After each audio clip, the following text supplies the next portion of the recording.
ევროსაბჭოს ჟურნალისტთა უსაფრთხოების პლატფორმამ მზიამაღლობელი საქმეზე განგაშის სიგნალი გამოსცა.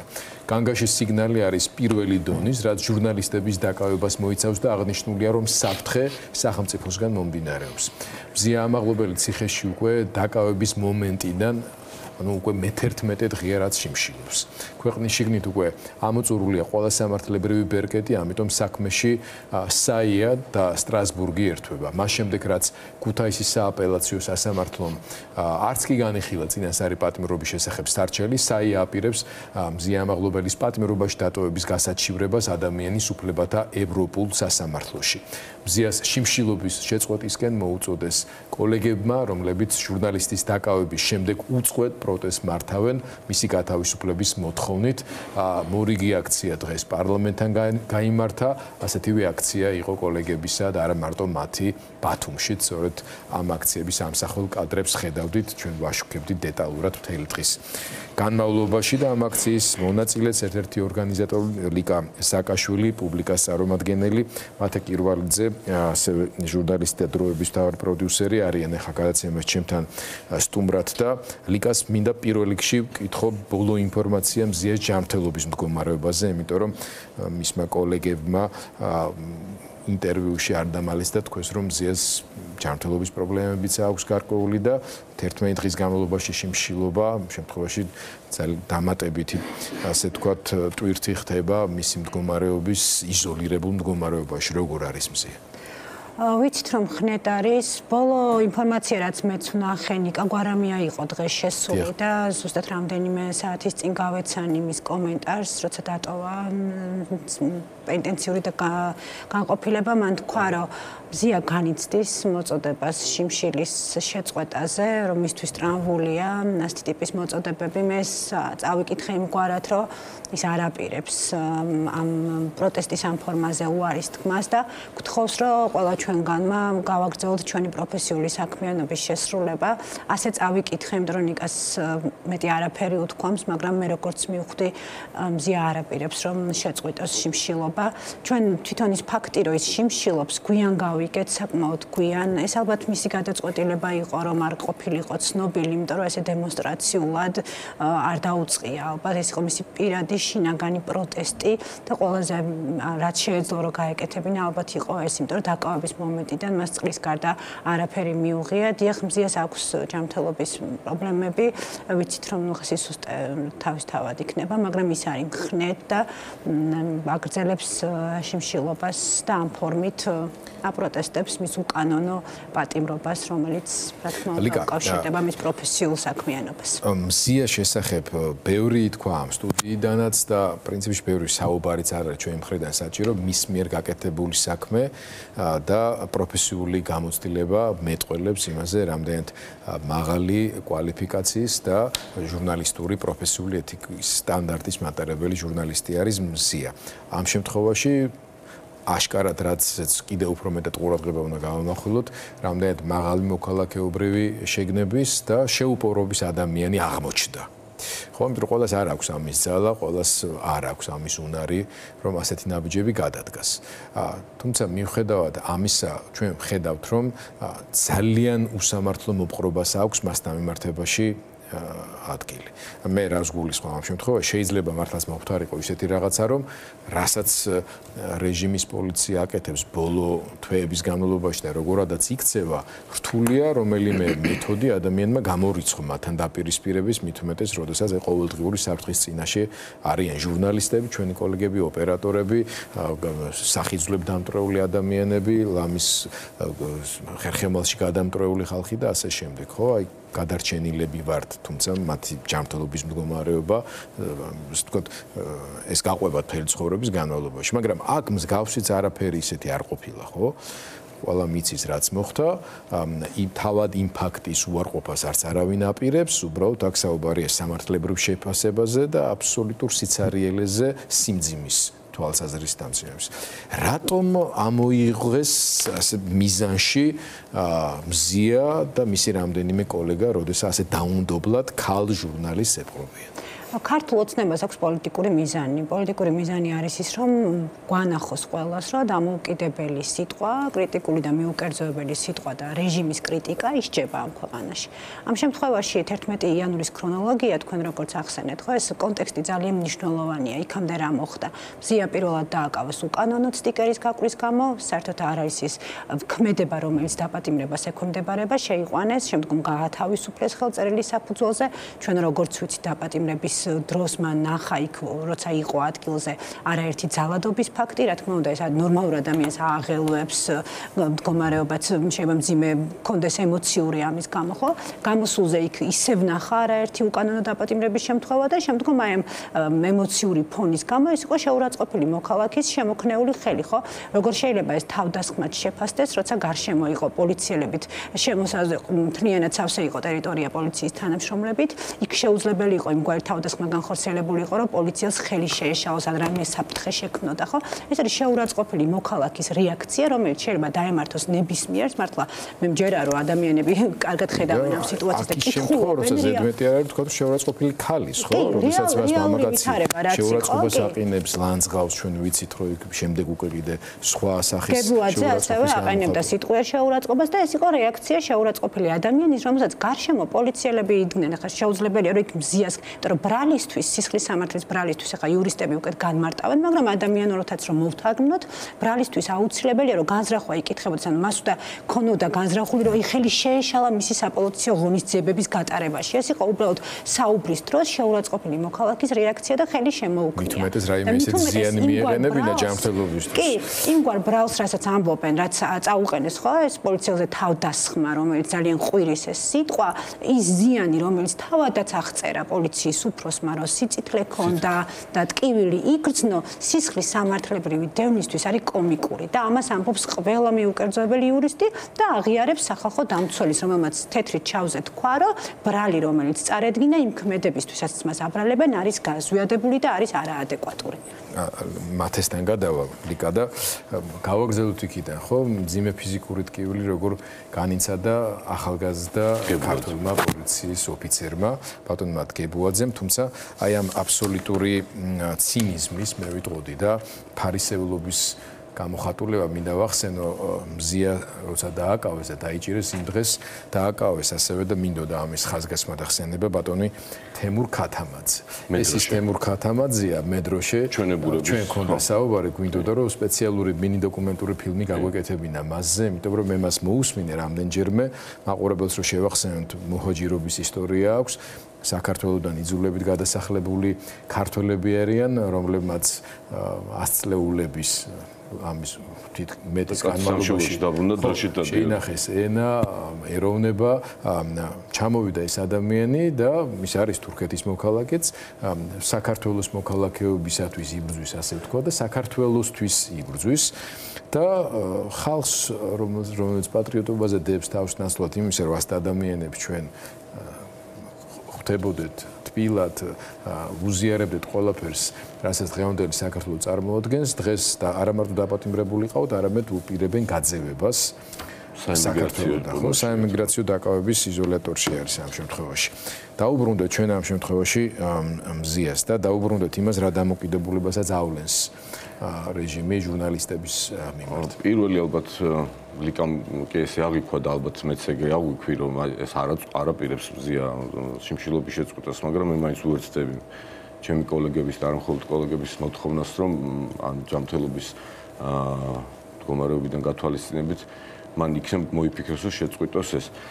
მზიას შემთხვევა ისევე როგორც ამ დროს შემთხვევა, ეს არის საჩვენებელი ამბავი. მე მაინც გონია, რომ განვაზოგადოთ, თუმცა ამ შემთხვევაში მზია რაღაცა ეს კარგი გაგებით გმირობის ამბავი გამოვიდა, საჩვენებელი დასჯა იყო, რა არ მოახერხა, რა არ გააკეთა უბრალოდ რეჟიმმა, რომ აი რაღაცა ეს მედია მოეგუდა, დაშალა, გაგუდა, ფინანსური მარწუხებში მოაქცია და ნუ მაინც გამოეპარა ეს ბოლოს. ანუ ონლაინ მედია იყო, ბათუმელები და ნეტგაზეთი განსაკუთრებით გამოეპარა, ვერც აღიქვა, რომ ასე შეიძლება და ეს რაღაცა წინააღმდეგობის ფრონტში ჩამდგარიყო ონლაინ მედია და ისევე როგორც ელექტრონული საერთო ეროვნული მედია და ასევე გამოეპარა ეს თეატრი და ახალი თაობის მსახიობები და პირდაპირ ვთქვათ, ანუ გადაფსიხებულები ან გაგიჟებულენ, ვერ იგებენ ეს როგორ გამოეპარათ.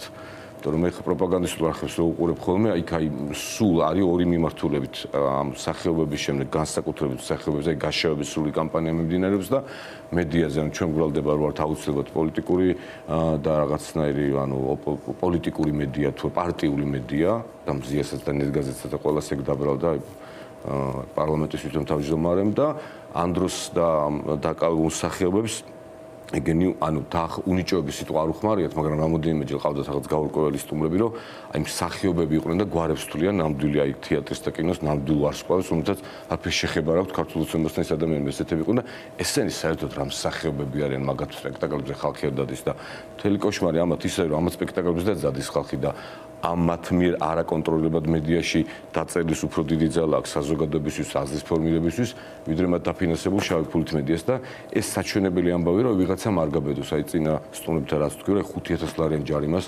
აწეპებენ კაცს, რომელსაც არაფერი ანატყებუჩ ჩავონ საერთოდ გადაკეტილ გზაზე გამოვიდა, კაფედან იყო, კაფეში შევიდა, გამოვიდა და უნდა რომ დააჯარიმო. საჩვენებელი ამბავია, რომ აი ეს ორი ამბავი დარჩათ ახლა უფულოდ გაჭირებაში მყოფი მედია და მსახიობები, რომელსაც არაფერი კონტროლება, როგორ უნდა გააკონტროლოს ხომ მსახიობი გამოდის თამაშობს. საჩვენებელი ამბავია და თუ გაუვიდეთ და რა ვიცი, მე იმედი მაქვს რომ არ გაუვათ, რა ძალიან ღიად რო თქვა არიან გადაფსიხებული ამ ამბავს, ეს ამბავი გაეპარათ ამათ მედია და ეს ახალი თაობის ქართული ასე თქვა საკმაოდ ნიჭიერზე კი არა, რა ვიცი, აი ძალიან ნიჭიერი მსახიობები და რეჟისორები და რა ვიცი, მუსიკოსები. მათე მადლობა და ბოლოს ლიკას მინდა ვთხოვო და ვკითხო. აი, როგორ ხედავთ ამ ბრძოლის გაგრძელების პერსპექტივას? ძალიან უცნაური და რთული სიტუაცია, მზეა ფაქტობრივად მძევლის მდგომარეობაში არის ციხეში.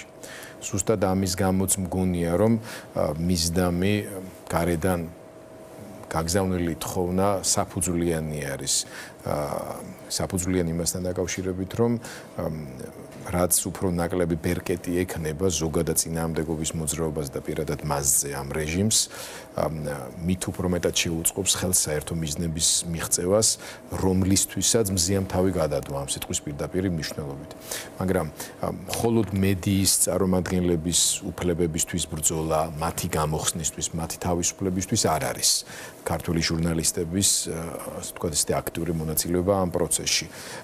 რას ელით თქვენ, როგორც საერთაშორისო გამოხმაურებების მხრივ, ასევე ქვეყნის შიგნით სოლიდარობის მასშტაბის გაზრდის კუთხით. რას ეთყოდით ადამიანებს, რომლებიც კოლეგები კი არ არიან, აი უბრალოდ თუნდაც მომხმარებლები იყვნენ მზიას მიერ შექმნილი პროდუქტის.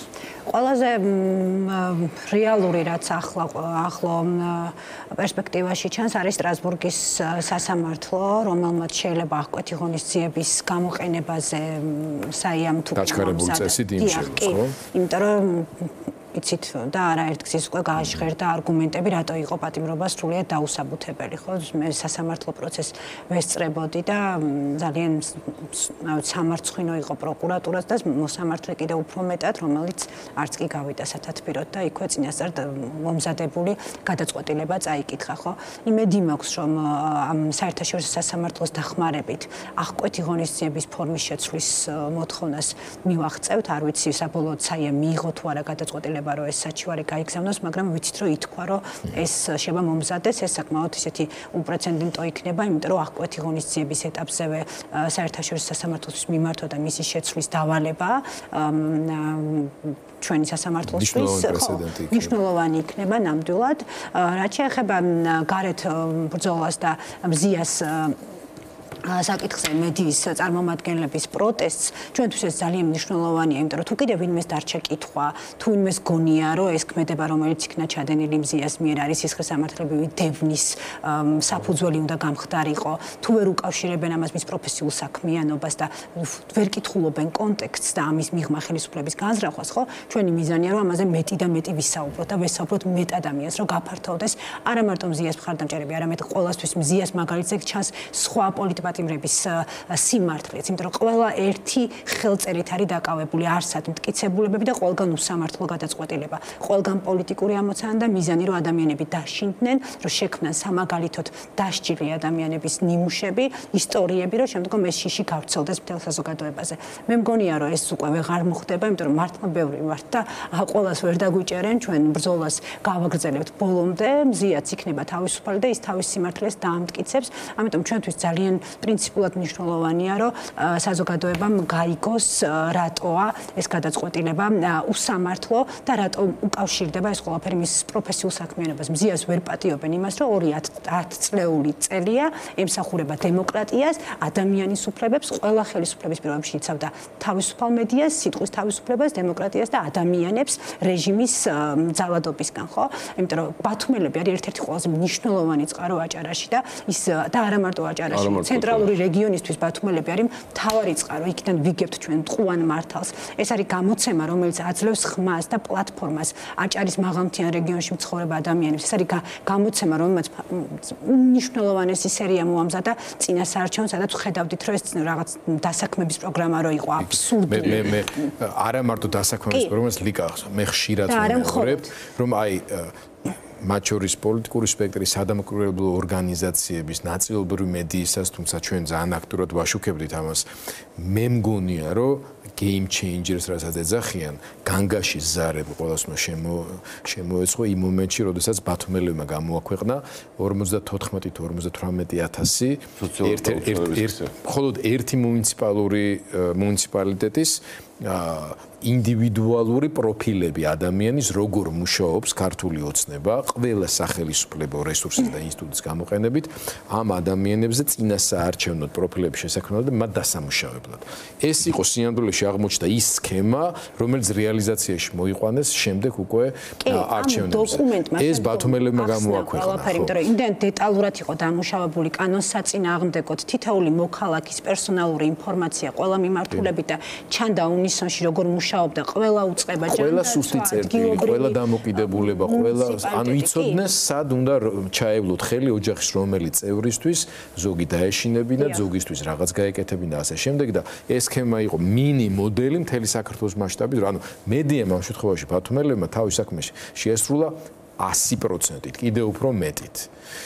კი, და მის თქმამინდა რომ შევაჯამებ ბათუმელების როლთან დაკავშირებით, იმიტომ რომ დარწმუნებული ვარ, თქვენ იცით, მაგრამ თქვენი მაყურებლისთვის, რომ ადგილობრივი პრობლემების და მაცხოვრებლების, არ ვიცი, ერთ-ერთი ყველაზე მნიშვნელოვანი პლატფორმაა, რომელიც ხელისუფლებას, რა თქმა უნდა, ადგილობრივს არ მოსწონს, იმიტომ რომ მუდმივად საუბრობს იმ მთავარ პრობლემებზე, რომელიც აქვს ადამიანებს ყოველდღიურად და არა იმ საკითხებზე, რომელიც ამ შემთხვევაში შეიძლება რიჟვაძის მთავრობის და ქართული ოცნების მთავრობის ინტერესში შედიოდეს და ძალიან მნიშვნელოვანია ითქვას, აი ძალიან მოკლედ ვიტყვით გებუაძე, პოლიციის უფროსი, რომელიც აი მართლა არ მესმის რა ადამიანი უნდა იყოს, სამართალდამცავს აღარ ვიტყვი, დაკავებული ხელბორკილ დადებულ ქალზე შეფურთხება რომ მოგინდება მისთვის შეურაცხყოფის.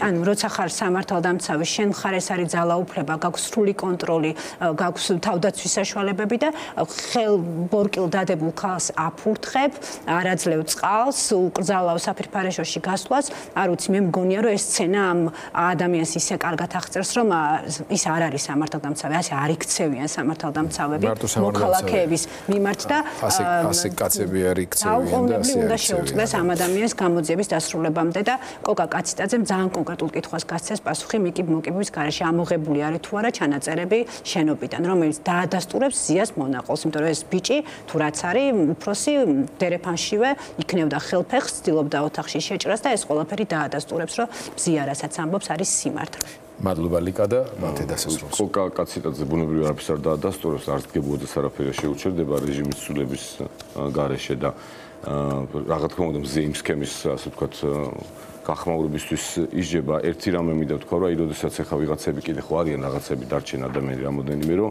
აი რაღაცას ადრებენ, ადრე ისე იყო და აი როდესაც გვაქვს პოლიციის უფროსის ჩვენება, რომ მას თურმე სიცოცხლე ქონდა სადღაც სახის არეში და როდესაც გვაქვს როგავას, მაკაჩიხლაძის, მარიამ გაფრინდაშვილის და სხვა ჩვენი უმრავი კოლეგისას დასახიჩრებული და დამტრეული სახეები და იქით არაფერი არ გამოძიებულა და თურმე მზიან ვიღაცას ალიყური აარტყა თუ ასე შემდეგ და ისიც დარწმუნებული პროვოკაცია იყო.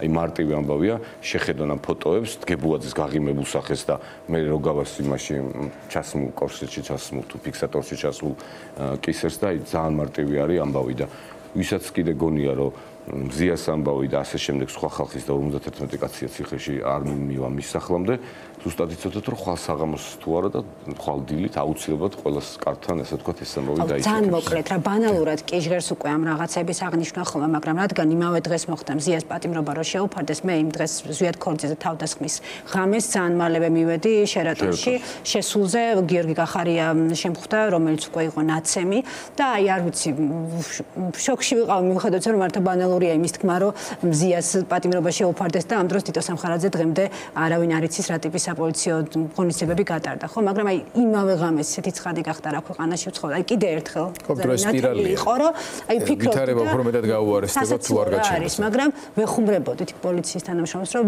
მეთქი ალბათ დაკავებულია ხო უკვე სამხარაძე ხელკვალზე აიყვანეთ და ის მეორეც გვერს ახლა რა თქმა უნდა ეს მოვლენები არ უნდა გახდეს ყოველდღიური ბანალური ჩვეულებრივი მოვლენა თუმცა თავისთავად ის რომ მზია ასე იბრძვის და მათ შორის მისი შიმშილობაც უერთდა ამის გამოხატულება არის შეწყვეტისკენაც თქვენს სურვილს და მოწოდებას მეც ვუერთდები მზიას უნდა უთხრათ მადლობა ყველაფრის რაც მანამდე გაუკეთებია რასაც ახლა აკეთებს ხნეობა უსურო ჯანმრთელობა დარწმუნებული ვარ ის ძალიან ბევრ მნიშვნელოვან საქმეს გაუკეთებს ქართულ ჟურნალისტიკას ქართულ მედიას და ამ სახელმწიფოს იმიტომ რომ ასეთ ტიპის მორალურ მაგალითებზე დგას ზოგადად სახელმწიფოც და დგას ჩვენი პროფესიაც